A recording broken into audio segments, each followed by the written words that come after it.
enfermedad de Crohn, principalmente la enfermedad de Crohn por todas las complicaciones que ellos tienen en un gran porcentaje de esos pacientes. Y algo que es importantísimo y que me llena de satisfacción es un trabajo que hemos tratado de lograr a través del Grupo Venezolano de Enfermedad Inflamatoria Intestinal y de PANCO, que es la Organización Panamericana de Cronicolitis, a la que invito a que todos se unan, porque realmente estamos tratando de lograr un buen trabajo para ayudar, educarnos entre todos y para llevarlo mejor a nuestros pacientes. Entonces, ha sido para mí una muy buena noticia recibir la invitación de parte de ustedes y estar con ustedes aprendiendo y enseñando, porque esto es una tarea que implica ambas responsabilidades y ambos compromisos. O sea, aquí aprendemos todos y enseñamos lo poco que podamos tener como aprendizaje de estos largos años. Yo estoy súper contento de estar con ustedes. Muchas gracias, doctor. Bueno, Martín, cuando quieras, si puedes compartir la pantalla para arrancar entonces con la conferencia.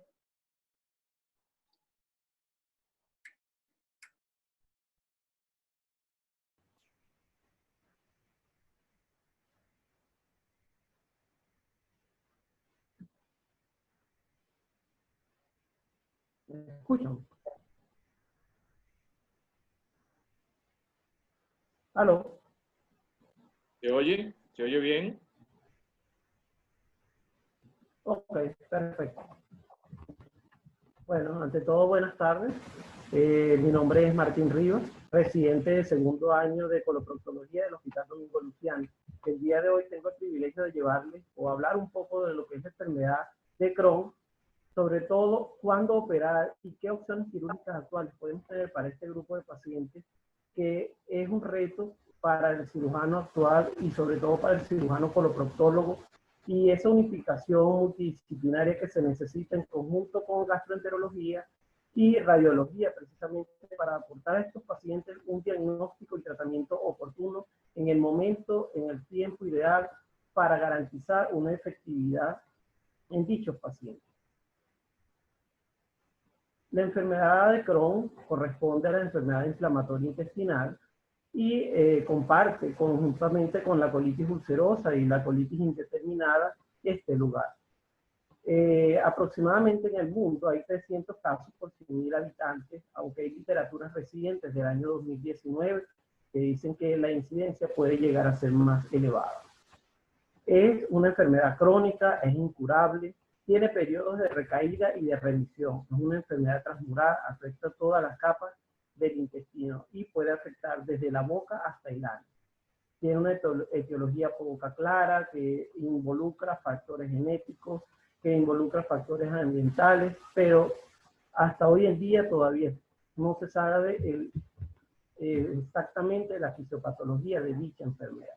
Se sabe cómo se presenta clínicamente, qué características tiene el proceso de la enfermedad, pero aún en la actualidad no se sabe qué lo origina. Su presentación clínica está basada en la diarrea crónica, dolor abdominal y pérdida de peso. Esta es la triada característica, aunque solamente la llegan a presentar 47% de los pacientes con enfermedad de Crohn. El otro porcentaje queda solamente a 1 o a 2 de estos síntomas, por los que los pacientes tienen varios años por lo general y llegan ya a la consulta tanto del gastroenterólogo o del cirujano colorectal. Hay manifestaciones extraintestinales que no podemos obviar, aparte de estas 3 características o síntomas característicos. Hay manifestaciones cutáneas, hay manifestaciones oculares, hepáticas, hay manifestaciones o afectaciones del metabolismo óseo y hay fallas hematológicas en cuanto a los pacientes con enfermedad de Crohn. Entonces es una patología bastante amplia, es difícil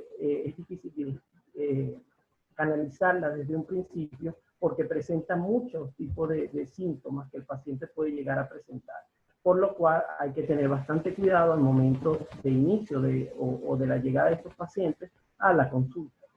El diagnóstico está basado principalmente en la anamnesis, el examen físico. Estos pacientes deben ser interrogados de forma apropiada, saber desde cuándo presenta estos síntomas, desde cuándo presenta el dolor abdominal, qué tipo de dolor es, la fiebre, si ha presentado, pérdida de peso, cambios de patrón evacuatorio, si presenta algunas comorbilidades, antecedentes familiares que correspondan a una enfermedad inflamatoria intestinal con antecedentes. El examen físico tiene que ser un examen físico exhaustivo, examen físico general, no es solamente abdomen y región perianal o anorrecto, es todo el paciente en general, porque ya se los mencioné, tienen manifestaciones extraintestinales y estos pacientes pueden llegar a presentar una manifestación extraintestinal hasta en un 55% de los casos de los pacientes que nos llegan a una emergencia, tanto de gastroenterología como de coloproctología.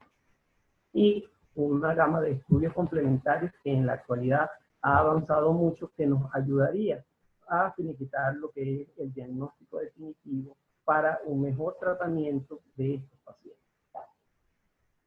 Contamos desde una radiología simple de abdomen, sobre todo en pacientes con una enfermedad de Crohn o que debutan con un proceso de obstrucción intestinal o con una complicación alterna. No es un estudio de entrada que nos puede llegar a definir que es una enfermedad de Crohn, pero sí podemos con él diagnosticar sobre todo las complicaciones que puede producir una enfermedad de Crohn, sobre todo las obstrucciones que ocasiona dicha enfermedad. También tenemos el eco abdominal. Este tipo de estudio ha crecido muchísimo en cuanto a la sensibilidad y la especificidad que tiene en los actuales momentos para el seguimiento de la enfermedad de Crohn. Sobre todo no para el diagnóstico, sino para el seguimiento de la remisión de la patología, ya que nos permite ver procesos fenótipos, cambios a través de la estructura, de la ecoestructura del intestino, y nos permite ver si hay una diferenciación o no de las capas propias del intestino, y podemos llegar a localizar las estenosis y ver si la enfermedad, la enfermedad ha recidivado o está en remisión. Entonces nos sirve para monitorizar esos pacientes que están en tratamiento continuo. La colonoscopia es el caballo de batalla, de hecho, en cuanto a el manejo de la enfermedad de Crohn, sobre todo en pacientes que llegan a la consulta de gastroenterología. Son pacientes que presentan diarreas crónicas, dolor abdominal, es llevado a hacer una colonoscopia y se consiguen todos estos cambios en el patrón mucoso y estructural del colon, que es característico de la enfermedad de Crohn. Pero también no podemos obviar que la colonoscopia nos sirve precisamente tanto diagnóstico y puede llegar a ser terapéutico. Diagnóstico, imagenológicamente, las estructuras de la pared del colon, y también nos permite tomar muestras de biopsia segmentarias para llegar a un diagnóstico adecuado del mismo. Y nos permite también, en cuanto al tratamiento, poder realizar por medio de colonoscopias debidas dilataciones por balón que nos pueden ayudar a una mejoría del paciente y una resolución del cuadro agudo del mismo. También tiene algunas contraindicaciones, sobre todo cuando el paciente presenta complicaciones, sobre todo en pacientes que ya han sido tratados, que son conocidos con enfermedad de Crohn, que llegan con una complicación aguda, que está contraindicada en la emergencia realizar la colonoscopia en estos pacientes. Tenemos la tomografía y la resonancia magnética. Hoy en día son de gran ayuda en cuanto al diagnóstico y aumentó una sensibilidad y una especificidad de un 85-95% en el diagnóstico de la enfermedad de Crohn, sobre todo para saber los segmentos afectados y las complicaciones como fístulas o colecciones intraabdominales que presenta el paciente. La tomografía nos puede dar imágenes como la que vemos en el cuadrante superior izquierdo, que es el signo del halo de agua. Podemos ver engrosamiento transmural de la pared del intestino, podemos ver el signo del peine, que son los signos o los vasos rectos del intestino, que se pueden ver cómo penetran al mismo, en conjunto con el engrosamiento de la pared del colon. Los ganglios, podemos evaluarlo también, que hay un proceso o ganglios activos, y podemos ver un engrosamiento del mesenterio en estos pacientes con enfermedad de Crohn. El signo del halo de agua, y podemos ver la diferenciación del engrosamiento transmural del intestino. La resonancia magnética tiene una sensibilidad mayor, más elevada, sobre todo en fístulas. Está reportado que tiene una tasa diagnóstica o una sensibilidad diagnóstica para fístulas enteroentérica o enterosigmoidea de aproximadamente un 85-90%. La enterotomografía es el estudio imagenológico considerado como la regla de oro a nivel mundial, sobre todo por la facilidad y la rapidez con que podemos realizar el estudio, y es específico, nos ayuda a determinar los procesos estenóticos, cuántos segmentos están afectados y ver qué opciones terapéuticas tenemos para estos pacientes. La enteroresonancia, como se lo mencioné anteriormente, tiene bastante utilidad también, sobre todo si se consideran las complicaciones como fístulas enteroentéricas o enterocutáneas o enterosigmoideas.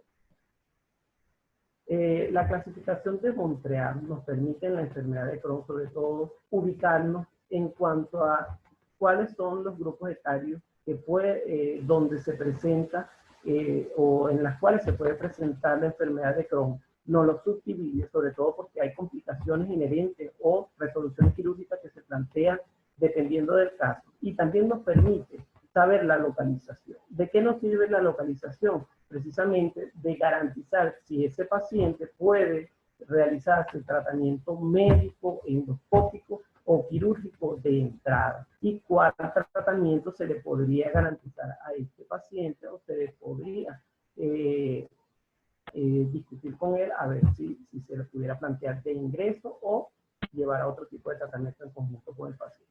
Y también del comportamiento, las complicaciones que puede tener este paciente en dependencia de la localización. Si tiene una afectación ileal, colónica o ileocolónica o digestiva superior, pero también eso es importante saber si presenta una enfermedad estenosante, si es penetrante o si hay una afectación perianal que pudiera estar complicando más el estado de salud del paciente. En cuanto a las tendencias cambiantes del tratamiento médico en la actualidad, se encuentra lo que es la era de los inmunomoduladores y los productos biológicos, que en la actualidad han cambiado muchísimo la forma de ver al paciente con enfermedad de Crohn en cuanto desde el punto de vista quirúrgico. Inicialmente lo que se busca en un tratamiento médico es la inducción de la remisión de la enfermedad, y si hay respuesta, un mantenimiento de esta remisión. Anteriormente se aplicaba el tratamiento, era un tratamiento piramidal en ascenso, el cual él buscaba desde los tratamientos inicialmente con corticoides, con los aminosalicilatos, que era el tratamiento de inicio, y posteriormente, si el paciente no respondía de forma escalonada, podía llevarse inmunomoduladores, y los últimos que salieron al mercado, que eran los agentes biológicos. Hoy en día es más agresivo, sobre todo en pacientes que presentan un cuadro clínico de emergencia. En cuanto al tratamiento, se utiliza el top-down. El top-down es un tratamiento un poco más agresivo, se inicia con los productos biológicos, y si es necesario la combinación con inmunomoduladores o la aplicación de glucocorticoides si es un paciente que amerita resolución quirúrgica y queremos dar un chance sobre todo del proceso inflamatorio, mejorarlo, compensación del paciente, entonces se puede hacer combinado.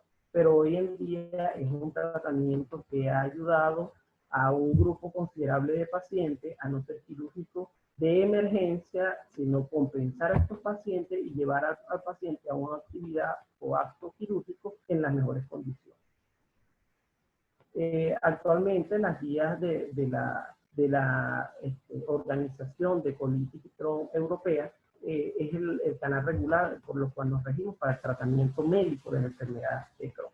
Pero hay efectos en la medicación, en los resultados quirúrgicos, sí. En la actualidad hay efectos o desde que se inició el tratamiento con corticoides de la enfermedad de Crohn, se ha visto que estos pacientes tienden a responderse en el postoperatorio debido a este tipo de tratamiento.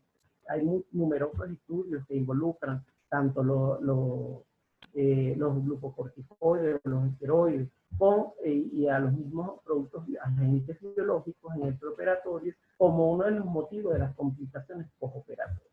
En la actualidad solamente se recomienda, si es posible, la utilización de tiopurina un mes previo a la actividad quirúrgica o al acto quirúrgico para la realización, el cual ha demostrado que este producto produce menos efectos o complicaciones en el postoperatorio de los pacientes. Hoy en día no se sabe con exactitud en cuánto tiempo se tiene que iniciar la terapia biológica o terapia médica después de un postoperatorio. Ya eso se depende de los grupos multidisciplinarios y de los determinados estudios que se han hecho a nivel mundial.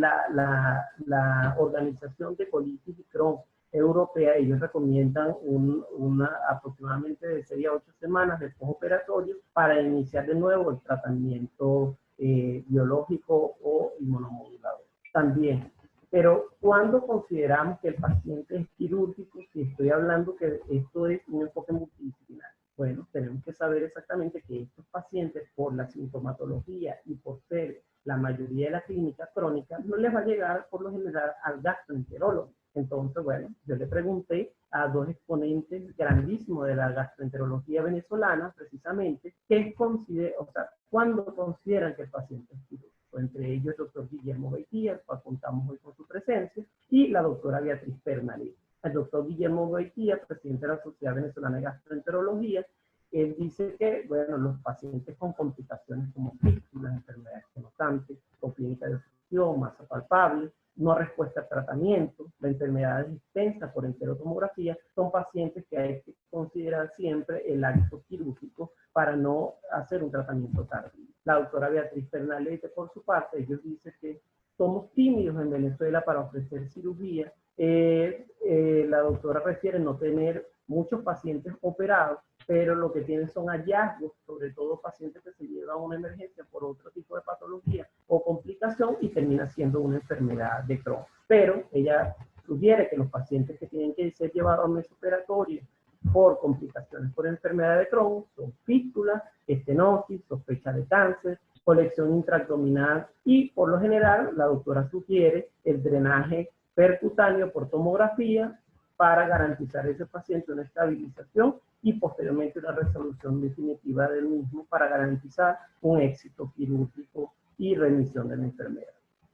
Entonces, en cuanto a la descripción general, ¿qué consideraciones para la operación tenemos o contamos nosotros? Esto es un paciente que es un manejo multidisciplinario, tenemos que hablar con el gastroenterólogo, el radiólogo, qué hallazgos tuvo en los últimos estudios, con el gastroenterólogo, qué tipo de tratamiento se le indicó a este paciente para poder considerar una intervención quirúrgica. Este paciente, a lo largo de los años, se han visto muchos cambios. De hecho, un estudio un metaanálisis bastante bueno en Alemania, el cual hizo una comparación en el manejo de los tratamientos de la enfermedad de Crohn desde el año 1979 hasta el año 2015. En él sacó los 177 trabajos, los cuales reportaban que en cuales ellos indicaban cuándo se debería considerar un tratamiento quirúrgico. Pero ¿qué es lo más importante en la actualidad? El año 2020, en febrero, la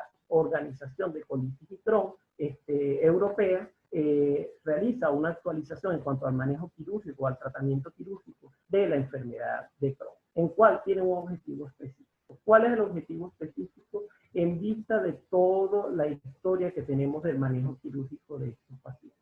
Hay que tener un momento ideal. Es fundamental garantizar a ese paciente el momento exacto para la resolución quirúrgica. Necesitamos no tardarnos en el tratamiento quirúrgico, pero tampoco adelantarnos. ¿Y cómo llegamos a eso? Por medio de un consenso, por el medio de un equipo multidisciplinario, viendo los pros y los contras del tratamiento, tanto médico y quirúrgico, en cada paciente, porque en la enfermedad de Crohn el manejo es individual de cada paciente.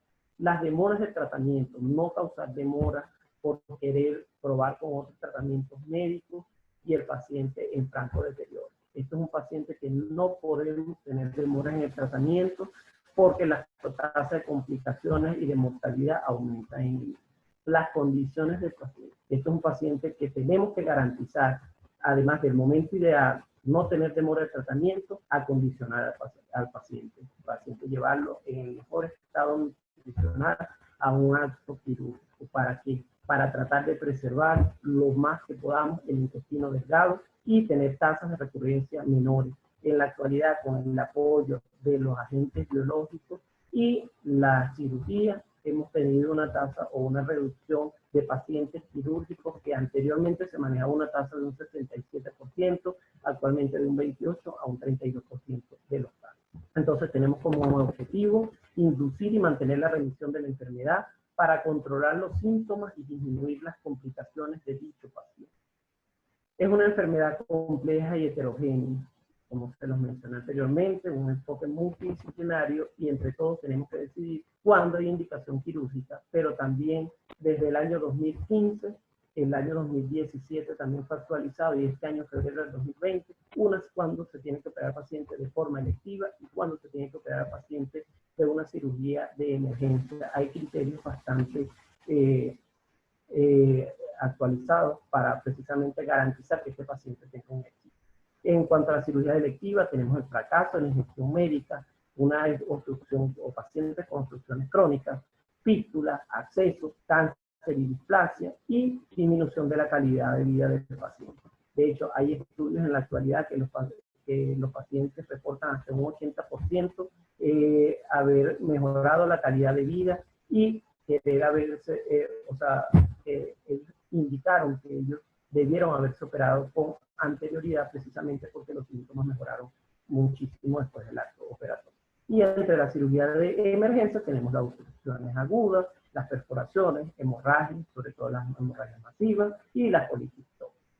En cuanto a las indicaciones, el fracaso para la ingestión médica, tenemos todo el arsenal médico en cuanto al tratamiento de la enfermedad de Crohn, sobre todo si se ha hecho de forma de los diferentes esquemas que tenemos, el top-down, o si se ha hecho combinación del mismo tratamiento, en la cual no ha respondido el paciente, no ha hecho la remisión adecuada o ha tenido procesos de recidiva bastante considerable a lo largo de un año. Y si hay pacientes que han podido responder muy bien al tratamiento, pero tienen efectos secundarios los medicamentos en ellos y por los cuales no se debería seguir utilizando este tipo de tratamientos y en los cuales se le ofrece el tratamiento quirúrgico. En cuanto a la obstrucción, eso se puede ver en un 20 a 25% de los casos. Tenemos que tener presente sobre todo la fisiopatología, hay infiltración transmural de la pared del intestino, hay engrosamiento de la pared y hay fibrosis. Tenemos dos tipos de estenosis primaria en realidad. Tenemos una estenosis que puede ser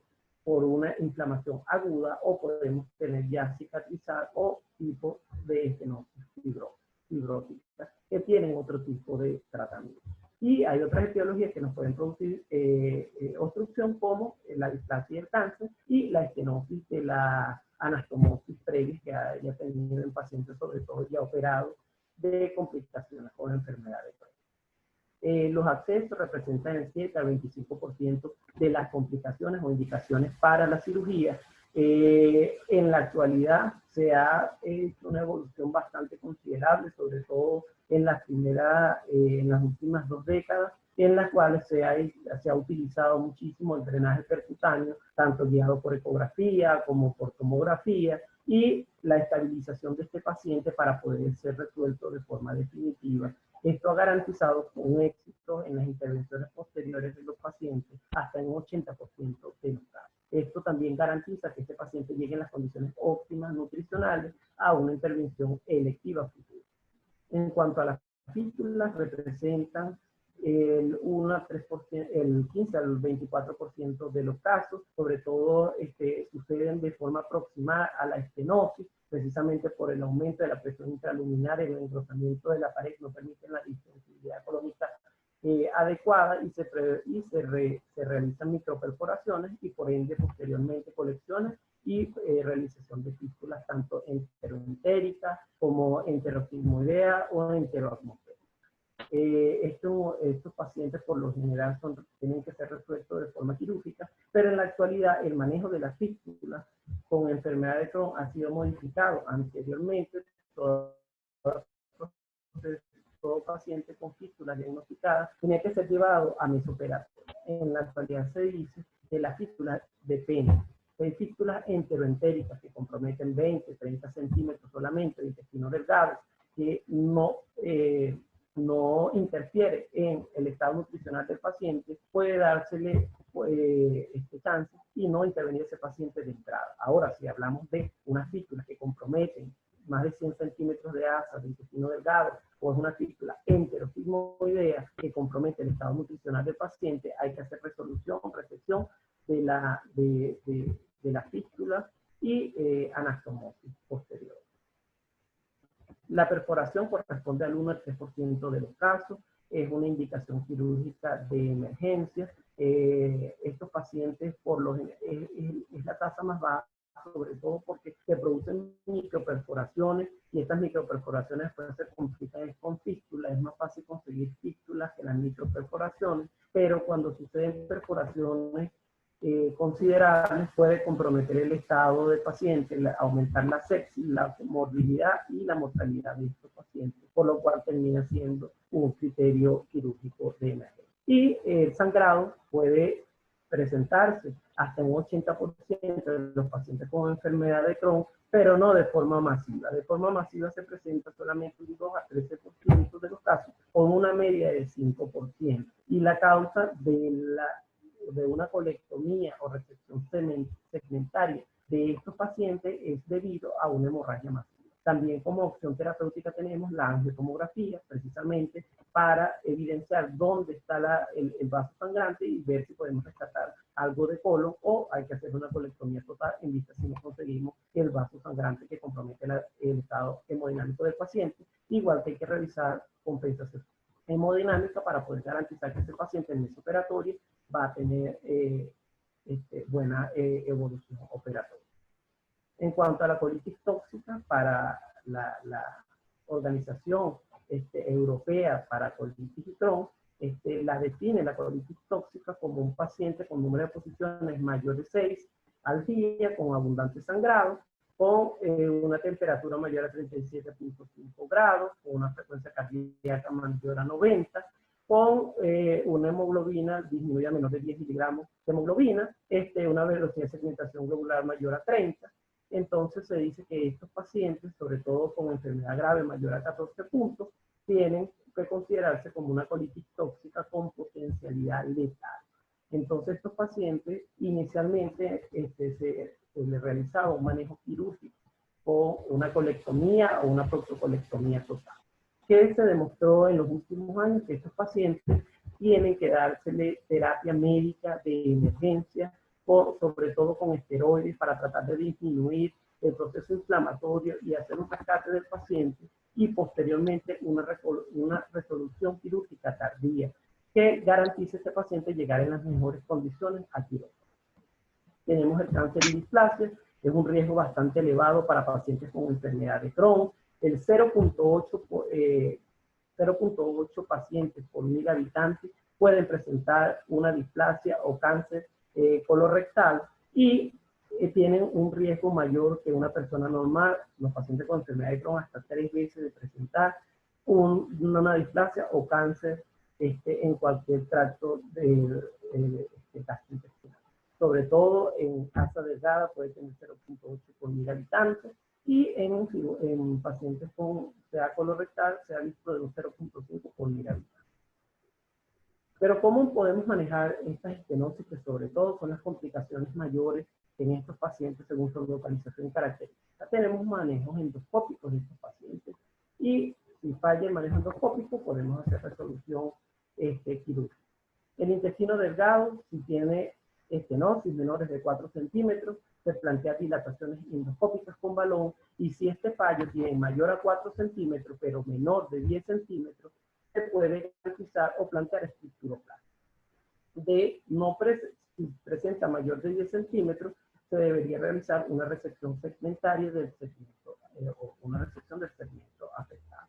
Y la anastomosis ileocólica o ileorectal, esto sobre todo cuando hay estenosis de dichas anastomosis, se recomienda dilatación endoscópica. Tienen una tasa de efectividad de un 80% en la primera realización endoscópica y una tasa de recidiva de un 50% que responde hasta un 40% de ese 50% a una segunda tasa o a una segunda dilatación endoscópica.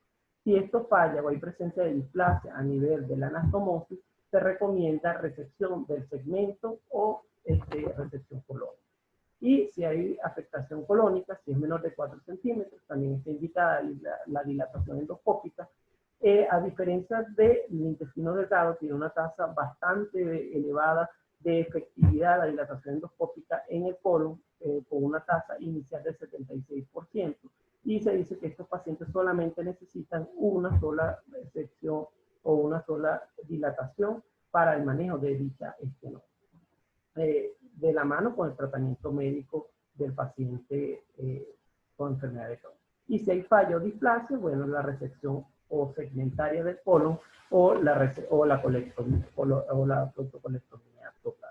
En la actualidad hay estudios que apoyan la realización o la realización de resecciones segmentarias del colon, aunque la última actualización de la Sociedad Europea, ellos recomiendan que si hay pacientes con focos de displasias de alto grado, son pacientes que son candidatos de inicio de una colectomía total. Así lo recomiendan ellos, aunque hay literaturas que apoyan la resección segmentaria del colon. Sí, no hay focos de displasia. Tenemos la cirugía laparoscópica como apoyo en el tratamiento de la enfermedad de Crohn.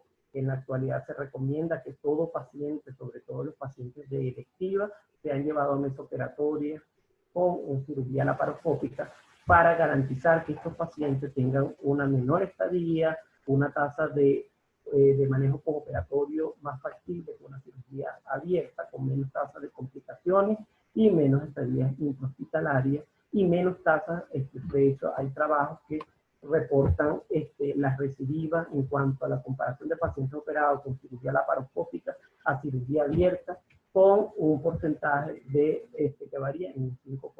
No es significativo, pero le da el beneficio a la cirugía laparoscópica. El intestino delgado, ¿cómo lo podemos tratar? Aparte de las dilataciones ya mencionadas, como se lo mencioné, están las estructuroplastias, sobre todo esto tiene la finalidad de garantizar a este paciente no hacer una resección abundante del intestino delgado y que este paciente no nos vaya a presentar síndrome de intestino corto, que es el miedo de todo cirujano y gastroenterólogo en el tratamiento de los pacientes con enfermedad de Crohn. Está la técnica de está la enifilasis, que en la actualidad tienen buenas tasas de éxito, pero también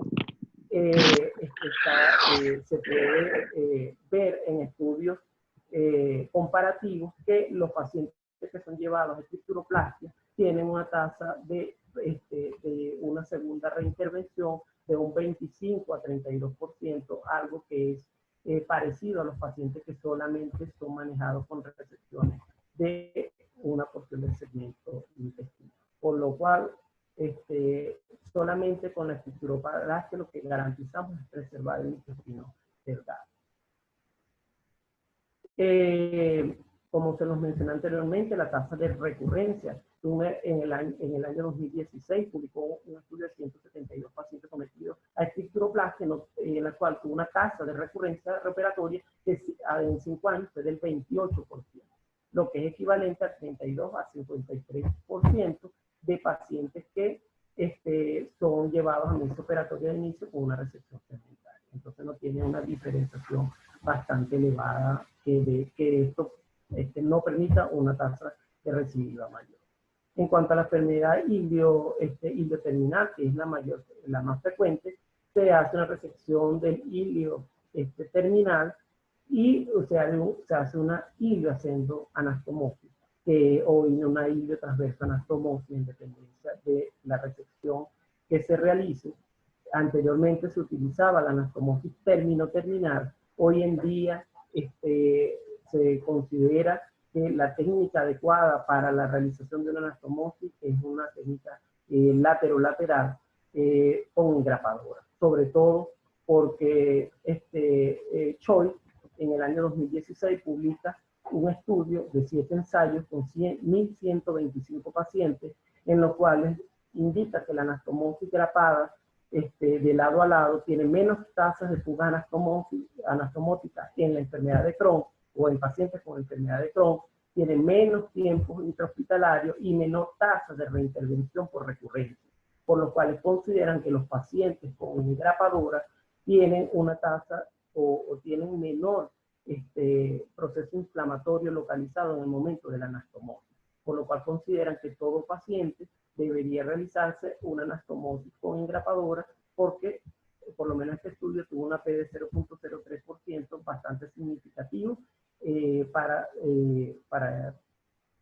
dichas conductas. Murdo, él refiere que los márgenes quirúrgicos en la enfermedad de Crohn no tienen que aumente las tasas o que haya evidencia microscópica de esto o de enfermedad de Crohn, no va a aumentar las tasas de reintervenciones o de recidivas de los pacientes, por lo cual se considera que solamente tiene que ser la resección del segmento afectado, macroscópicamente sobre todo, y hacer la anastomosis así haya tejido microscópico con enfermedad de Crohn, porque eso no es lo que nos va a garantizar el éxito de la cirugía, porque en realidad la enfermedad puede recidir en cualquier segmento del tracto gastrointestinal. Entonces, no implica los márgenes. Ellos refieren que un margen de 1 a 2 centímetros de la lesión macroscópica está bien para la posterior anastomosis del paciente. En cuanto a la enfermedad colónica, como se lo mencioné anteriormente, en la actualidad suena mucho, sobre todo la resección segmentaria del colon. Lo único que se difiere desde febrero del año 2020 en la Sociedad Europea es que ellos indican que los pacientes con displasias de alto grado, igual que en la colitis ulcerosa, o con antecedentes de SA o con un diagnóstico de un adenocarcinoma, debería plantearse la colectomía total de entrada en estos pacientes. La colectomía total con anastomosis iliorectal también está planteada, la preservación in situ del recto si no está afectado. Ellos tienen una tasa a los 10 años hasta de un 61 o 72% de éxito, por lo cual se considera que se somete a menos riesgo al paciente de hacer una prostatectomía. Si el paciente tiene el recto sin lesiones, se pudiera realizar la anastomosis ilio-rectal y preservar el recto lo más que podamos antes de su resolución o la resección, si en dado caso llegase a estar afectado por enfermedad de Crohn. También tenemos lo que es la enfermedad rectal en la colitis ulcerosa, algo que es sumamente importante para el cirujano colorectal. ¿Por qué? Porque son pacientes que nos llegan a una emergencia, o al cirujano general también, o al gastroenterólogo, son pacientes que nos pueden llegar, como ven en la imagen, con acceso anorrectal, con una fisura, con una enfermedad oplicoma o enfermedad hemorroidal, con fístulas, y podemos tratarlo como cualquier paciente con una patología orificiaria, pero no, son pacientes que hay que hacer una interrogación adecuada, que hay que tratar de ver el paciente más allá, sobre todo de las complicaciones extraintestinales que puede tener la enfermedad de Crohn, para llegar a un tratamiento adecuado, porque por lo general estos pacientes refieren que han tenido antecedentes de 3, 4, 5 drenajes de acceso, que han presentado fístulas a lo largo de toda su adolescencia y adultez, y bueno, los pacientes han pasado por muchísimos equipos multidisciplinarios y no se ha diagnosticado al paciente. Entonces, estos pacientes cuando nos llegan a la emergencia, si son pacientes con colecciones, accesos, hay que hacer resolución quirúrgica del mismo, drenaje, colocación de cetón para el paciente. Si son pacientes ya con enfermedad anorrectal tratada y de forma médica tratada la enfermedad de Crohn, ya se puede plantear lo que son tratamientos más efectivos para el tratamiento quirúrgico orificiario de la enfermedad de Crohn, como lo es el LIF y los avances de posgrado. En los actuales momentos, el avance de posgrado tiene una tasa de éxito en pacientes con enfermedad de Crohn de un 65 a 67%, y el LIS ha aumentado de hecho esa tasa de éxito a un 75% de éxito con pacientes con enfermedad de Crohn, con una tasa de recidivas en menos de 5 años solamente de un 25 a un 40%, por lo cual lo consideran un procedimiento efectivo para el manejo de la enfermedad de Crohn perianal. Y también hay heridas perianales, sobre todo en pacientes con protocolectomía total y que quedan con afectación perianal. Estos pacientes pueden llegar a tener heridas que pueden persistir durante muchos años, que mejoran con la colocación de antibióticos y el manejo médico por parte del tratamiento para la enfermedad de Crohn, pero también tenemos que tomar en cuenta que son pacientes como este paciente de la imagen o la fotografía que pueden ver a su mano derecha en el cuadrante superior. Podemos ver este paciente con una lesión, este es un adenocarcinoma que el paciente presentó posterior a una protocolectomía total. Este paciente recibió quimio y radio, como podemos ver en la imagen de abajo. Se resolvió, pero fueron muchísimos equipos quirúrgicos, los cuales no daban con el diagnóstico del paciente porque pensaron que ya el paciente había sido resuelto de forma quirúrgica. Hay muchos estudios que hablan sobre todo para patología orificiaria del tratamiento para la enfermedad de Crohn como monoterapia con antibiótico terapia. En los actuales momentos, estudios del año 2020, ellos consideran o hicieron un estudio de manejo del paciente con patología anorrectal complicado de enfermedad de Crohn y el tratamiento con claritromicina y la rifabutina. Ellos consideraron que estos pacientes tuvieron una tasa de remisión solamente con tratamiento antibiótico de un 60% de los casos, por lo cual consideran que se puede aplicar en el tratamiento inicial de la patología orificiaria lo que es la combinación de antibióticos solamente en pacientes con enfermedad de Crohn. Les puedo dar como consideración especial, también les quiero llevar que hay muchísimos estudios en la actualidad. Que ven a su mano derecha es un estudio de la Universidad de Chicago, y el que ven a su mano derecha es de un estudio que se realizó en China, en Wuhan, de los pacientes con enfermedad de Crohn. En la actualidad hay muchísimos estudios que dicen qué tratamiento médico o quirúrgico le pueden aportar a estos pacientes, sobre todo en la presencia de COVID.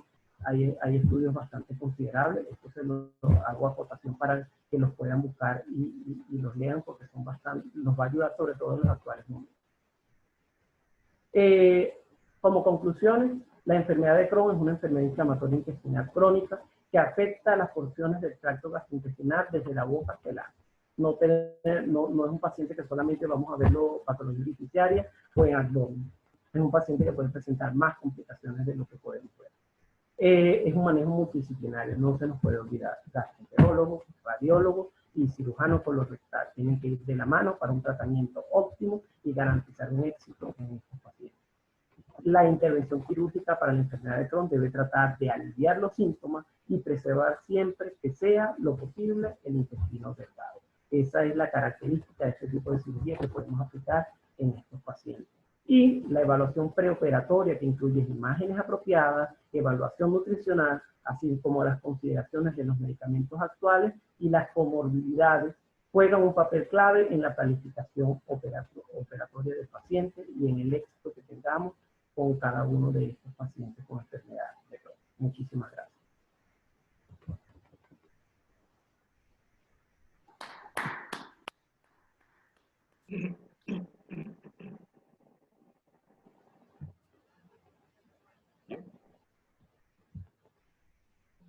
¿Aló? Sí, Martín. Ok, ¿me Bueno, escuchado todo? me parece que dentro de los temas coloproctológicos es uno de los temas más amplios y condensados, porque hay mucho que hablar, no solo del tratamiento quirúrgico, que fue el enfoque fundamental de tu presentación, sino también como tratamiento médico. Bueno, les recuerdo a los adjuntos de los distintos posgrados que pueden hacer comentarios y pueden levantar la mano para alguna pregunta o algo que se quiera comentar adicional a la presentación. Está conectado el doctor Eduardo Santa Cruz, también está la doctora Graciela Medina, está también la doctora Ingrid Melo y el doctor Elvis Vargas, de Christopher Varela y Adrián Terán, que también son adjuntos del posgrado de coloproctología. El doctor Sordi también está conectado, sin embargo, pudiéramos darle la palabra al invitado de hoy, nuestro invitado especial, el doctor Guillermo, si quiere hacer alguna pregunta, complementar algo que haya dicho Martín en su conferencia.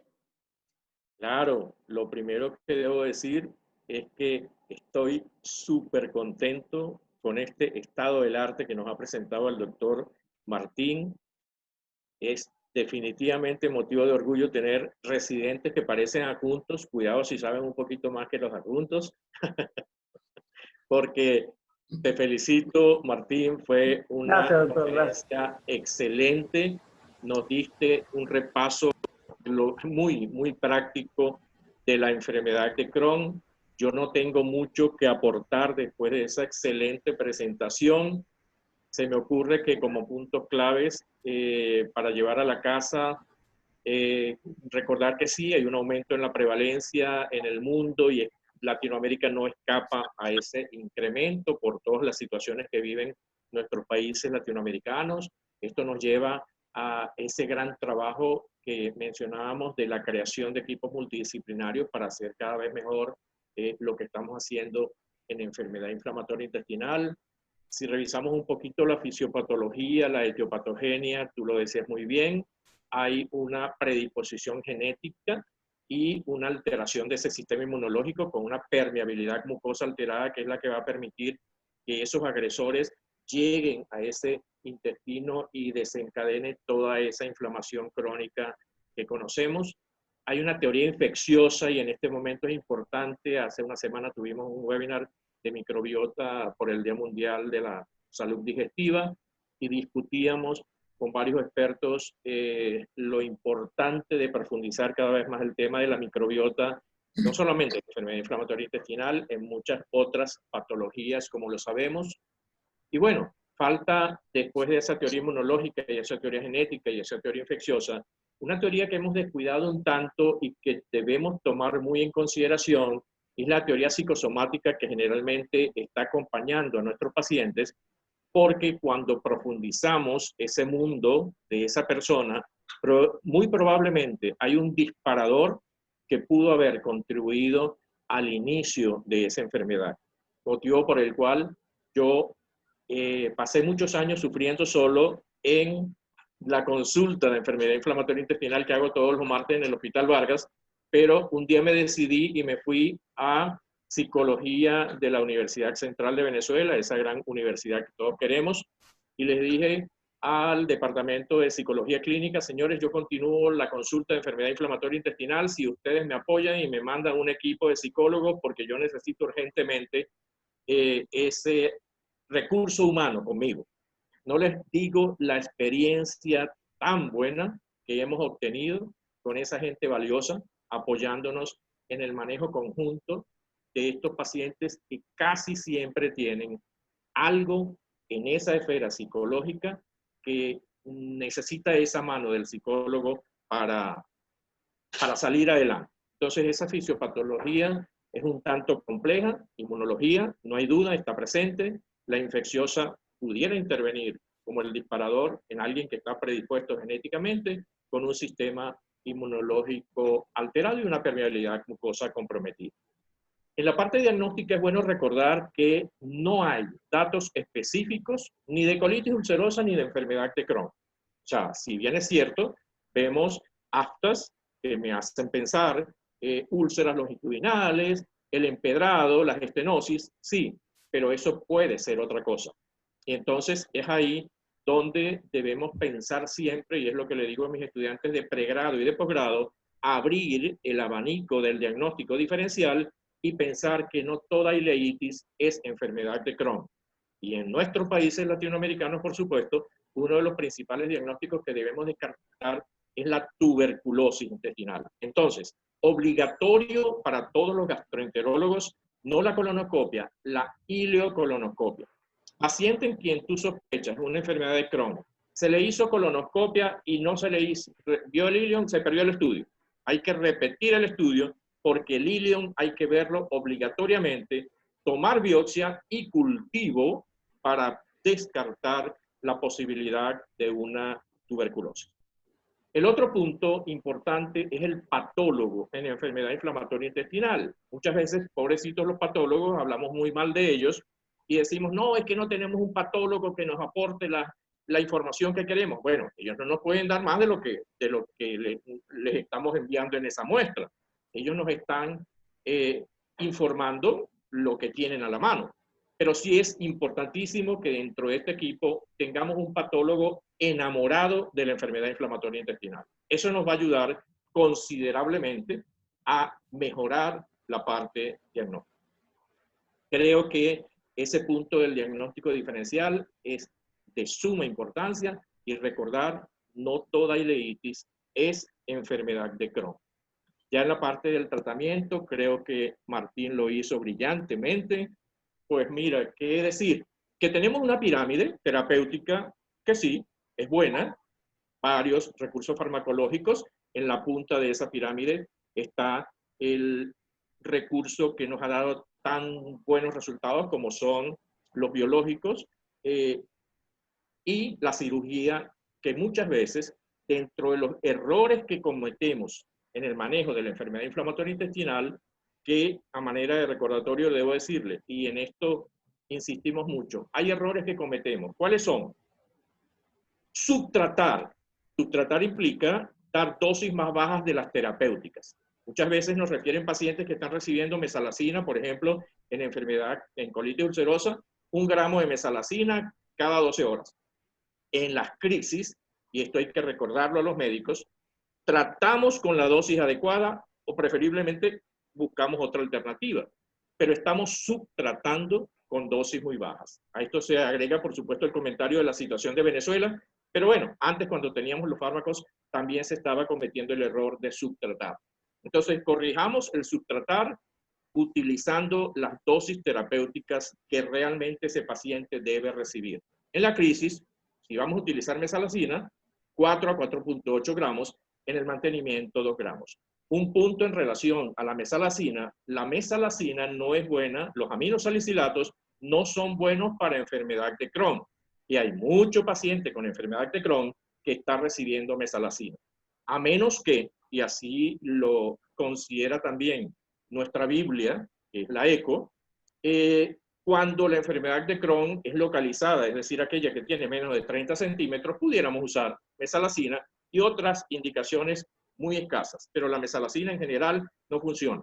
Los esteroides, buenísimos, en la crisis, pero nunca como terapia de mantenimiento, y esto hay que difundirlo también, porque hay entre los errores abuso con los esteroides. Abusos importantes en el mundo, yo creo que aquí no escapa a nadie, que estamos utilizando el esteroide por tiempo prolongado y esto puede traernos consecuencias muy lamentables. Recordar que los inmunosupresores, azatioprina, metotrexate, seimergactopurina, el que utilicemos, no están indicados en las crisis porque empiezan su mecanismo de acción al cabo de unas 12 semanas, más o menos. Entonces, vamos sí a pensar en ellos, en algunos casos, como terapia de mantenimiento. Los biológicos han sido una muy buena alternativa, están surgiendo nuevas terapias, probablemente una de estas sea mejor que la otra, pero lo que tenemos que llegar a la conclusión, el doctor Martín lo decía, hay un grupo importante de no respondedores en los cuales vamos a tener que pensar, de acuerdo con los factores pronósticos de ese paciente y con las características que pudieran presentar, que la cirugía tiene su momento y el momento no se debe perder. Posponer la cirugía en nuestros pacientes con enfermedad de Crohn puede traernos serias complicaciones, aumento de la morbilidad, complicaciones de su calidad de vida y toda una serie de problemas. La enfermedad estenosante lo presentó muy bien el doctor con su diagrama de esas estenosis que pueden ser tratadas endoscópicamente, las que pueden ser tratadas con estricturoplastia o resección, dependiendo del tamaño y las características de ellas. aquí es importante recordar nuevamente el valor importantísimo de las imágenes, y todo paciente con enfermedad de Crohn debe tener, además de una ileocolonoscopia con su biopsia, un estudio de imagen, llámese enterotomografía, llámese enteroresonancia. En estos días discutía con el doctor Vincenzo Reonero y le decía, Vincenzo, una pregunta difícil para ti, ¿cuál de las dos es mejor? Y me dio una respuesta muy buena, y es que depende la situación, depende de dónde estemos. En los países latinoamericanos tenemos más tomógrafos que resonadores. La parte técnica de la enterotomografía es mucho más sencillo que una enteroresonancia. La parte clínica, si ponemos en la balanza los dos, indiscutiblemente la enteroresonancia va a tener ventajas porque, entre otras cosas, nos ayuda de una manera significativa en la enfermedad fistulizante, como todos ustedes lo saben. El ultrasonido con contraste, que lamentablemente no estamos haciendo en nuestros países latinoamericanos, ha tomado bastante fuerza y nos puede ayudar si lo desarrollamos en la parte diagnóstica. Volviendo entonces al tema de la cirugía, ya para cerrar, esas estenosis pueden ser tratadas endoscópicamente, pero en un buen porcentaje de los casos vamos a necesitar de la ayuda de ustedes, y hasta el momento la experiencia con los casos que hemos mandado a operar ha sido bastante buena, por lo que, repito, me siento bien contento de estar en equipo con los coloproctólogos, que son uno de los personajes. Aquí hay varios personajes fundamentales en ese equipo multidisciplinario, pero uno de los más importantes es ese coloproctólogo, y cuando yo tengo mi paciente con enfermedad inflamatoria intestinal que tiene una sospecha de un megacolon tóxico, yo lo necesito al lado, porque si es cierto lo voy a tratar médicamente, pero puede ser quirúrgico, y si no lo hago en el momento exacto, sabemos que se me puede morir el paciente, y esa es una de las cosas que entre todos tenemos que evitar. Entonces, a manera de cierre, la enfermedad fistulizante, nuestro dolor de cabeza, sabemos que son varios elementos en esa terapia: la terapia antibiótica, la terapia combinada, inmunomodulador más biológico o monoterapia, la que decidamos. Pero ya termino con una pregunta que tal vez ustedes me puedan orientar. ¿Cómo hacer que los cirujanos de Venezuela, de Latinoamérica, se familiaricen con la colocación de estos cetones, que nos ayudan de manera considerable, y que por lo menos en varias oportunidades en mi hospital me han dicho, no, que los cetones no dan respuesta, que no sé qué? Entonces creo que hay cuestión de formación que ustedes como expertos nos pueden ayudar a mejorar este concepto de estas tres cosas importantes en el manejo de una enfermedad fistulizante en enfermedad de Crohn. Nuevamente, muchísimas gracias. Voy a cerrar diciendo, a la doctora Estefanía no le va a gustar esto que voy a mencionar, y es que después de esa excelente presentación del doctor Rivas, yo voy a cometer el error de ofrecerle un cargo de adjunto en el Hospital Vargas de Caracas. Gracias. Gracias nuevamente por la invitación. Gracias, doctor. Bueno, el doctor Marco Sorgi está pidiendo hacer algún comentario. Doctor Sorgi, si quiere, tiene la palabra. Adelante, doctor. Doctor Rivas, felicitaciones, excelente seminario. Gracias, doctor, gracias. Hoy día, claro, usted cubrió un aspecto fundamental que lo quería adelantar, y usted lo mencionó. Esta es una de las pocas patologías que tenemos en el planeta en donde efectivamente el paciente debe ser considerado en forma única e individual por el médico. Cada paciente se comporta diferente, en donde requiere efectivamente de un apoyo sustancial desde el punto de vista espiritual y psicológico. Y cada paciente responde en una forma diferente a las terapias y a los procedimientos. Y en el tiempo, el paciente va cambiando. Entonces, si bien el doctor Rivas presenta unos esquemas terapéuticos y de flujograma de cómo pensar las cosas, nosotros como tratantes debemos estar siempre claros que cada paciente es individual. Gracias, doctora. Gracias, doctor Beitia. A ustedes. Bueno, yo cuando puedan o cuando quieran pueden hacer alguna contribución, cualquiera de los que se encuentran presentes. Sin embargo, voy a aprovechar a hacerle al doctor Beitia 3 preguntas, porque con respecto al paciente con enfermedad inflamatoria, realmente el grupo o el pool de pacientes que particularmente ha llegado a mi consulta realmente es muy bajo. Entonces, si ustedes son esa especialidad de choque, el gastroenterólogo, pues yo lo que quisiera saber es realmente la incidencia, particularmente acá en Venezuela, cuál es realmente la incidencia del paciente con enfermedad inflamatoria, porque si bien tenemos, como nos dijo Martín, una incidencia que afecta desde el punto de vista genético, pues yo también he llegado a ver pacientes que no tienen antecedentes familiares de sangre europea o de sangre norteamericana o de todos estos países donde realmente hay una mayor incidencia de enfermedad inflamatoria. Y bueno, eso me llama la atención porque he tenido pacientes que no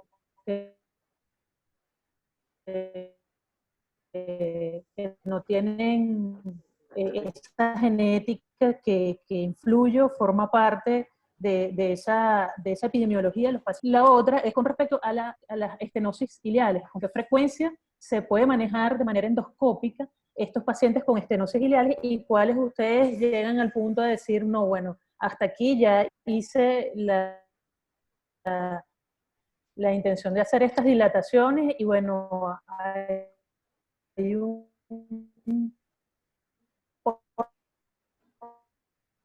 porcentaje, 50%, 60% de los pacientes que no responden y pues estos pacientes deben ser resueltos de manera voluntaria y tiene que ver con ese manejo multidisciplinario como complicación de la enfermedad de Crohn. Realmente no es una enfermedad curativa. El paciente con enfermedad de Crohn que se opera muchas veces pudiera llegar a pensar que está curado y no es así. Realmente hay que hacer hincapié en que este grupo de pacientes después de una cirugía, llámese una colectomía total, una resección y anastomosis, un drenaje de un absceso o una fístula anorrectal, pues este paciente va a seguir persistiendo con la enfermedad de Crohn y que es importante la reactivación de la terapéutica médica después de que este paciente reciba un tratamiento por parte del coloproctólogo. Creo que oí las 2 primeras preguntas y la tercera no muy bien, pero voy a responder lo que más o menos oí y después usted me dice la parte que falta. Sí, es cierto. La parte de prevalencia, lo que estamos convencidos es que hay un incremento en el mundo y Latinoamérica, como lo decía, también está ahí. Tengo que reconocer en este momento una debilidad que tenemos los médicos para reportar nuestros datos.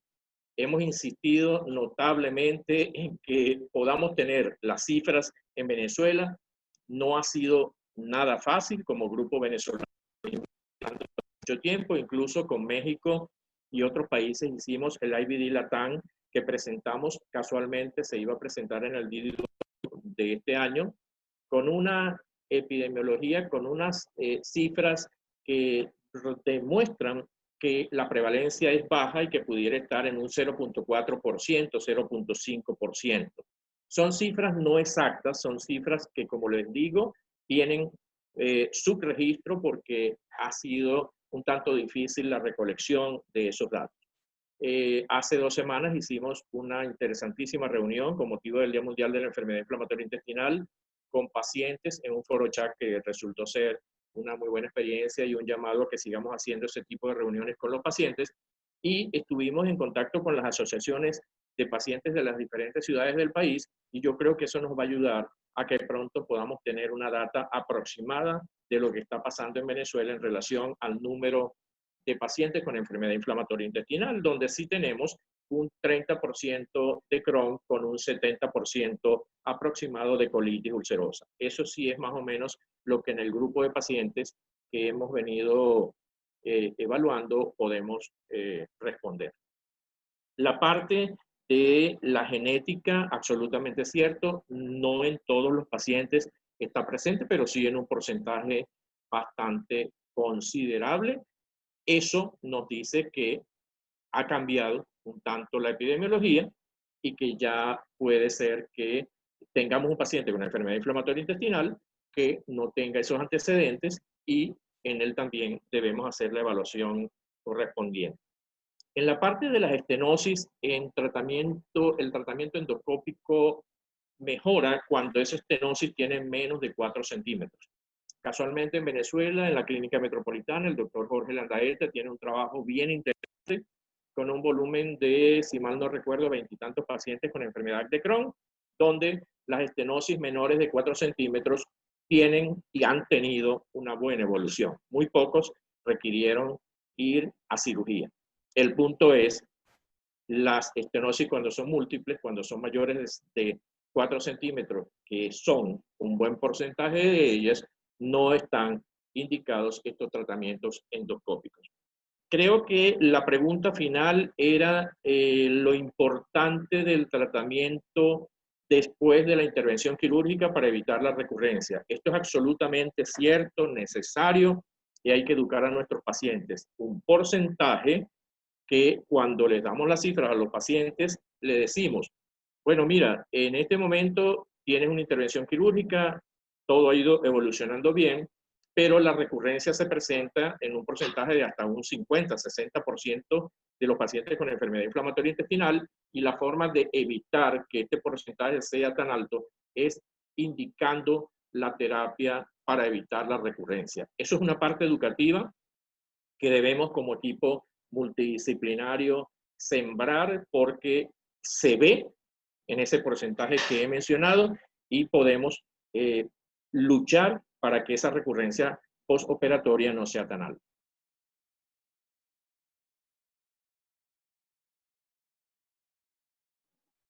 ¿Me oyen? Sí. Muy bien. Si alguno de los coloproctólogos tiene algún comentario para complementar la presentación, estoy viendo... Sí, cómo no, doctora, adelante. Bueno, La felicito a doctora Martín, Melo. no lo pude oír del todo, porque estaba en otra reunión, pero hubo dos cositas ahí que me llamaron la atención. Quizás Elvi, que ha estado en los últimos años en un servicio con gente de enfermedad inflamatoria, nos pudiera aclarar algunas dudas, y era con respecto a lo del LIF en la enfermedad de Crohn. Eso por un lado. Pero antes quiero comentarle al doctor Beitía, que nombró lo del cetón, y yo pienso que la mayoría de los cirujanos generales, cuando oyen la palabra cetón, piensan que es una aberración, ¿no? Le tienen miedo porque el cirujano general quiere resolver todo. Para los coloproctólogos, por lo contrario, el cetón siempre es una medida salvadora. Salvadora para el paciente y salvadora para nosotros mismos, ¿no? Porque las complicaciones de una mala cirugía son tan devastadoras para el paciente como para nosotros. Entonces, yo creo que eso es importante. Si ustedes, los gastroenterólogos, derivan al paciente cuando sea quirúrgico a un especialista, a la subespecialidad de coloproctología, quizás se va a encontrar menos problemas que si lo derivan a un cirujano. Y había algo una frase que siempre nos dice la doctora Pernalete cuando estaba allá en Venezuela, que la enfermedad inflamatoria intestinal, y eso con respecto a lo que dijo Estefanía, de que la incidencia es baja, que no nos llega tanta gente y tal. Ella siempre nos decía que la enfermedad inflamatoria intestinal había que pensar en ella para poder diagnosticarla. Entonces parece que muchas veces eso puede ser lo que pasa, y ya en etapas más avanzadas es cuando nos llega, porque nunca pensamos en ella, sino que va pasando por muchos médicos hasta que al fin se da con el diagnóstico. Sí, bueno.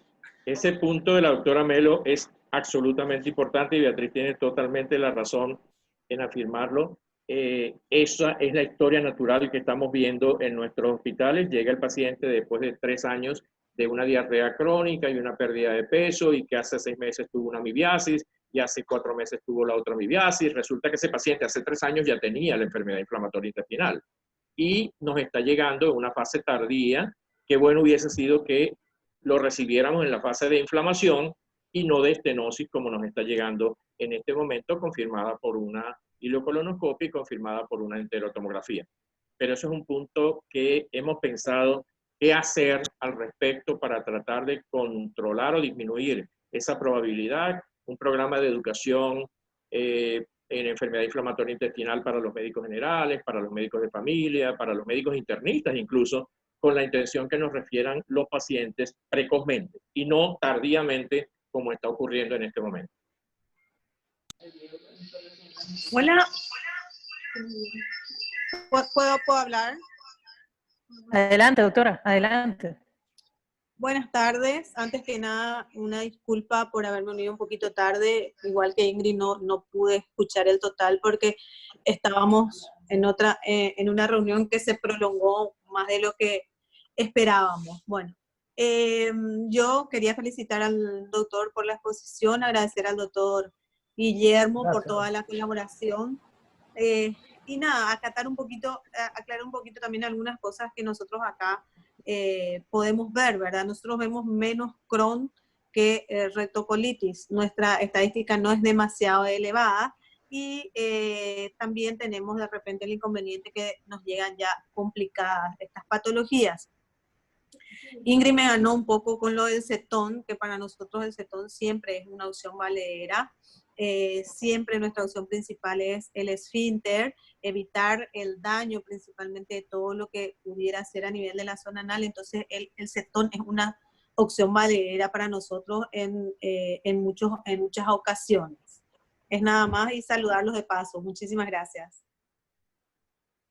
Saludos a ustedes y por favor en Paraguay les pido únanse y constituyan ese grupo de enfermedad inflamatoria intestinal para que vean que dentro de muy poco tiempo van a darse cuenta que no hay pocos pacientes, que hay más de los que creen, porque eso se va a difundir como información y esos pacientes con esas diarreas crónicas de muchos años van a venir a ustedes para que los evalúen correctamente. Vamos a lograr esa meta. Una aclaración, Doc. No es que tenemos pocos pacientes, nos llegan pocos pacientes. Claro, exacto. Pero en la medida en que a los proctólogos.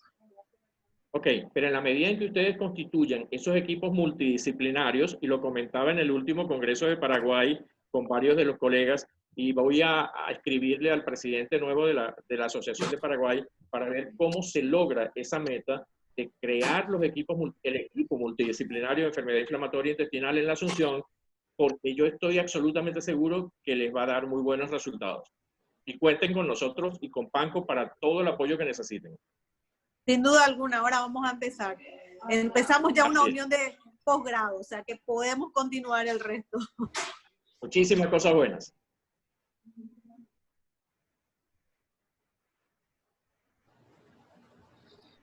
Bueno, si alguien más quiere decir algún comentario. Por ahí está Elvis, lo vi conectado. ¿No será que tiene algo que decir?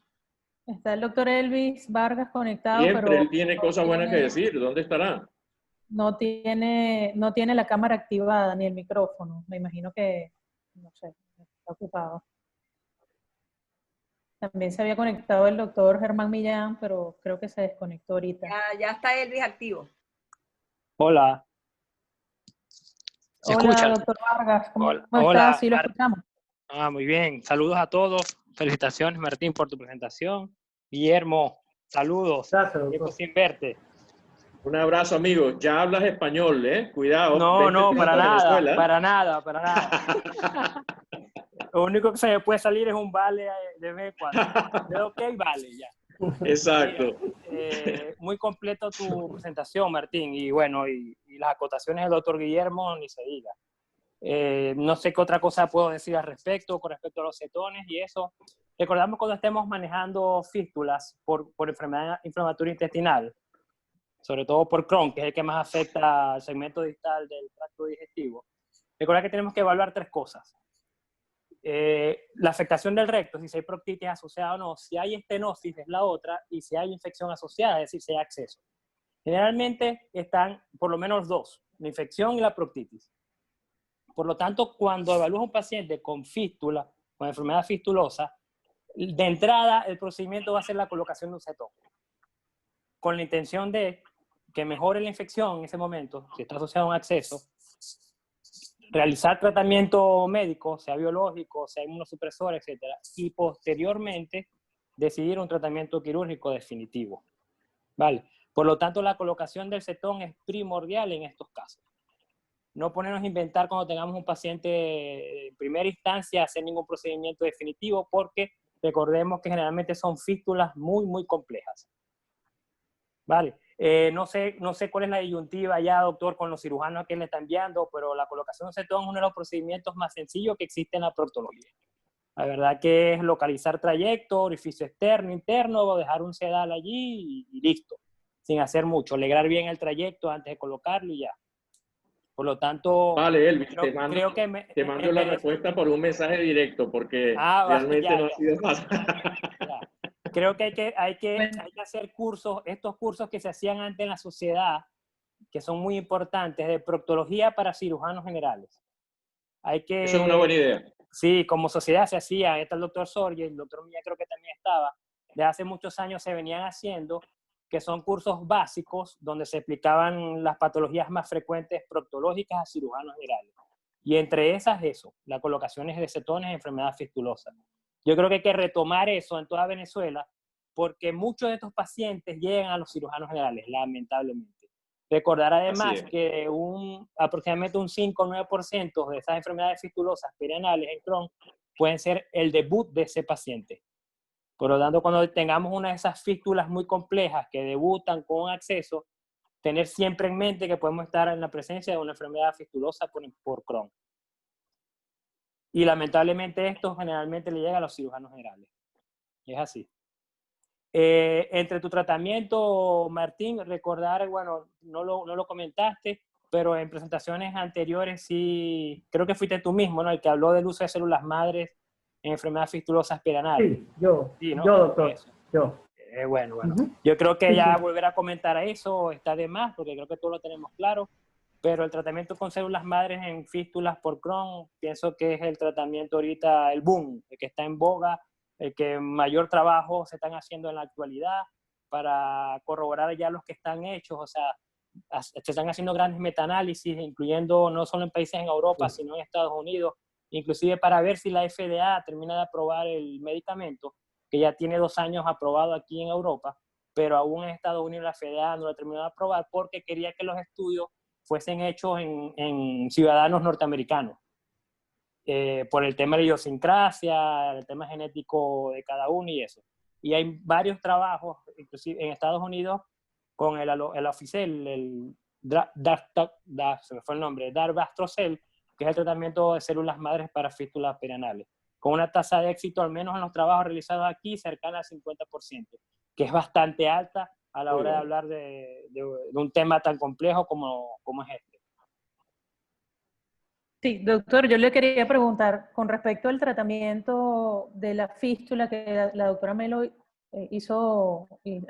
asomó algo sobre esto, porque lo mencionó Martín, pero lo dice también las guías ECO, que los pacientes con fístulas anorrectales por enfermedad de Crohn pudieran ser tratados con LIF o con avance de colgajos, y que de hecho la tasa puede llegar a ser de hasta un 60%. Pero no sé si, probablemente allá en España usted esté viendo más casos de lo que nosotros veíamos o vemos aquí en Venezuela. Entonces, ¿sí se está haciendo ese tratamiento o básicamente está orientado a la utilización de esa?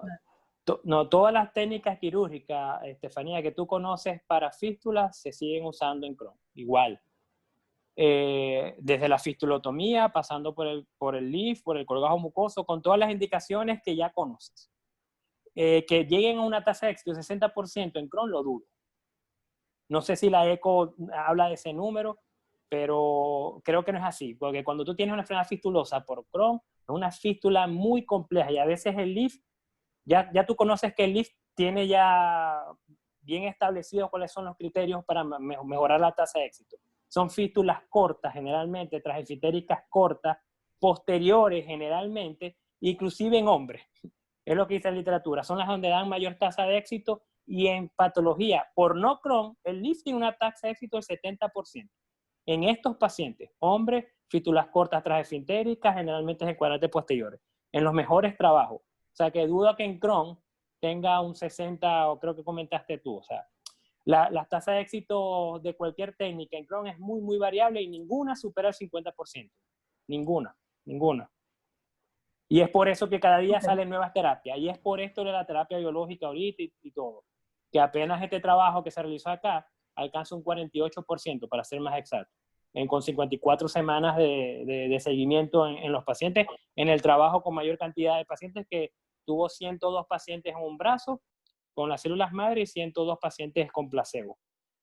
Por lo tanto, que sí se puede hacer LIF, pues sí. ¿Se puede hacer colgajo mucoso? Pues sí. ¿Se puede hacer fistulotomía? Pues sí. Dependiendo cada paciente, ¿ves? Claro, Pero ya yo lo hice, yo pregunté porque me pareció extraño que dentro de toda la revisión de Martín, pues puso eso como si fuese el tratamiento. Sí, y por eso sí. te pregunté, porque me parece muy Claro. extraño. Lo que pasa es que en el último consenso de ECO aún no incluyen el uso de células madres, si no me puede corregir el doctor Beitía, No. pero aún en el último consenso no hablan de células madres para el tratamiento de la cinta perenal, porque es un tratamiento relativamente nuevo. Sí, pero lo de la guía 2020 que Martín refleja en su presentación, sí hace un comentario acerca del LIF y del avance de colgajo. No, seguro lo Con hace. con ese porcentaje descrito, pero Sí. bueno, me imagino que todo es variable dependiendo del caso y la región también. No, el caso de la región. Parece que el doctor Beitía quiere hacer una contribución. No, totalmente de acuerdo con Elvis. Realmente en relación a células madre es muy poca la información que está reportada de manera en consensos. Nosotros estamos en este momento preparando como PANCO el consenso que comienza en julio de enfermedad inflamatoria intestinal, y uno de los temas que estamos incorporando es ese, porque hay mucha información que podemos aportar en esa materia. Pero hasta el momento lo que dice Elvis, estoy totalmente de acuerdo con él.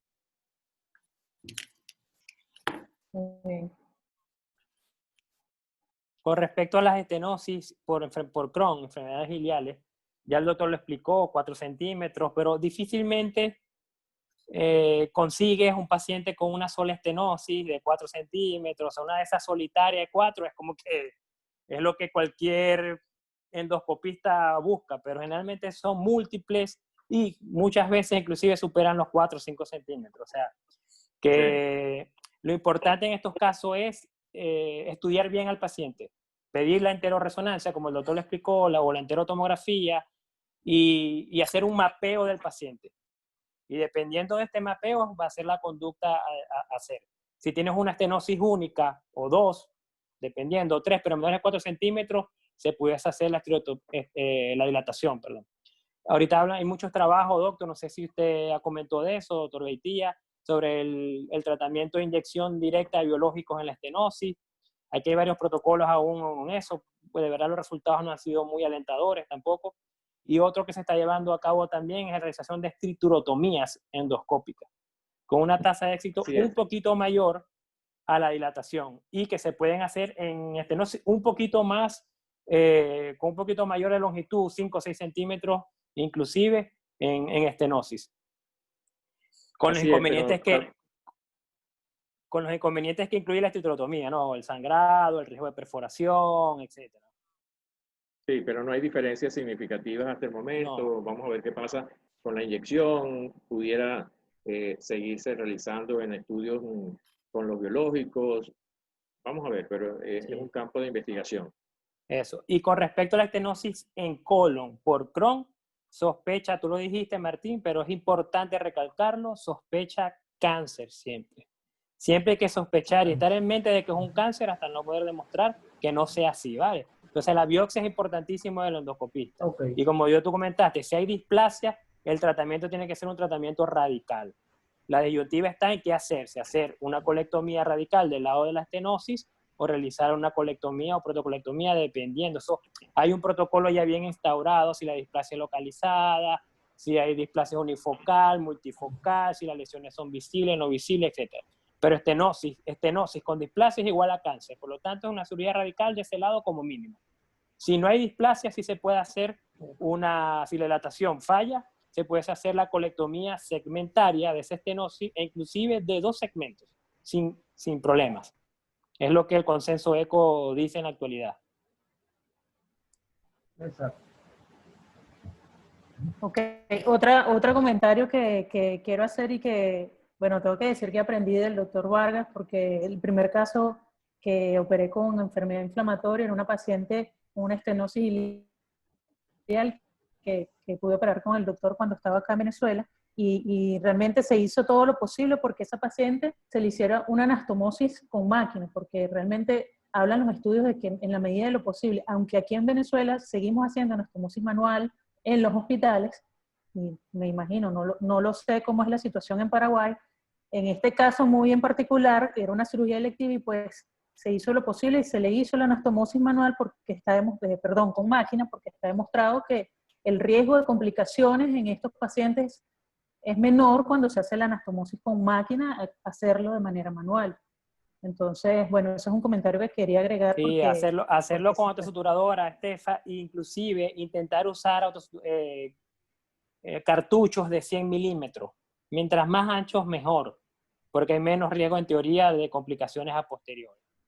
Y lo que hablaban de colocar biológico, no, bueno, allí dice que si el paciente hay factores de riesgo, fumadores, calprotectina en el seguimiento elevada, etcétera, van con tratamiento de una vez. Aquellos con, no sé si el doctor me puede corregir, para mí todos los pacientes, y eso yo lo veo así, doctor Beitía, para mí todos los pacientes que se operan son pacientes que tienen alto riesgo de hacer recurrencia. Por lo tanto, para mí, yo lucho con la endoscopista para que le retome en los biológicos lo más pronto posible.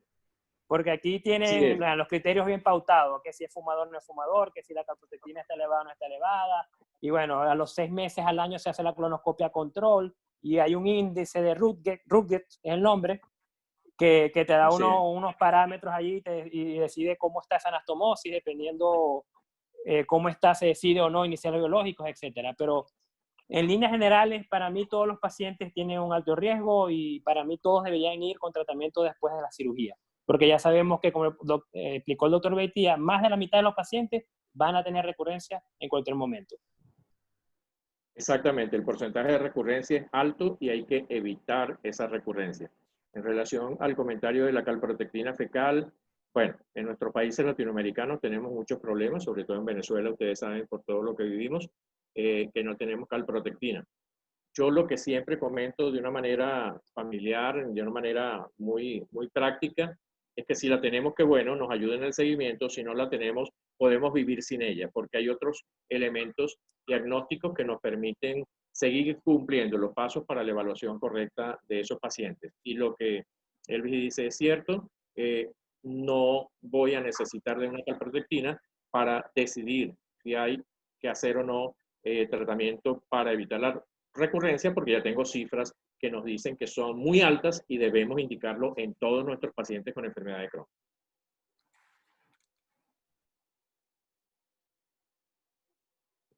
Bueno, yo creo que ha sido una presentación bastante nutrida con todas estas, no solo la conferencia, sino todos los aportes que nos han dado los coloproctólogos y el doctor Beitía que ha colaborado con la conferencia. Bueno, ya tenemos 1 hora y media de presentación. Si hay algún comentario adicional, algo que tengan que decir, si no, pues podemos ir finalizando esta presentación. Estefanía. Ok. El doctor Eduardo Santa Cruz. Doctor, adelante. Sí, buenas tardes para todos. Excelente presentación, Martín. Muy Gracias, muy bueno. No, nada más que unos aportes. Acá en Paraguay también coincido con, así como dijo la doctora Luz, realmente nosotros por lo menos en consultorio de proctología vemos muy pocos pacientes con Crohn. Los casos que yo vi fueron en urgencia. Soy también cirujano general de urgencia y lo que vi fue oclusión intestinal por ileitis por enfermedad de Crohn, que hace una oclusión mecánica incompleta. Entonces a la paciente, la que operé, hacía cuadros a repetición y al entrar realmente era en realidad una intususpección por un tumor por enfermedad de Crohn, que finalmente la anatomía patológica nos dio el diagnóstico definitivo. Más vemos rectocolitis. Y en cuanto a los cetones, sí, en proctología es como una ley. Se deja todos los cetones que sean posibles en un Crohn perianal y se hace el tratamiento, antes se hace el despechamiento, etcétera, porque generalmente, coincido con lo que dijo Elvis, siempre está con una proctitis asociada. No sé, muy poco llegamos a ver, pero sí es ley dejar cetón, y eso después uno puede hacer en cetón de ajuste, puede hacer de drenaje. Y los biológicos también acá en Paraguay, difícil de conseguir, realmente se los consigue por nosotros llamamos acá fundación, que son ayudas que hacen los pacientes de escasos recursos, porque los costos son muy salen, digamos, del alcance de la población general. Y lo que sí usamos son las atriopinas, los corticoides en la fase aguda, y eso. Realmente estamos, más o menos, no digo como Venezuela, pero esos medicamentos, los biológicos, por lo menos dejamos para últimos casos, que ya no responde a nada. Y en los casos quirúrgicos sí, totalmente también estoy de acuerdo. Hace poco operamos una proctocolectomía total, una paciente joven, pero una rectocolitis, y tenía ya poco de displasia en parcheado, digamos. Entonces nada más eso me aporte y muchas gracias.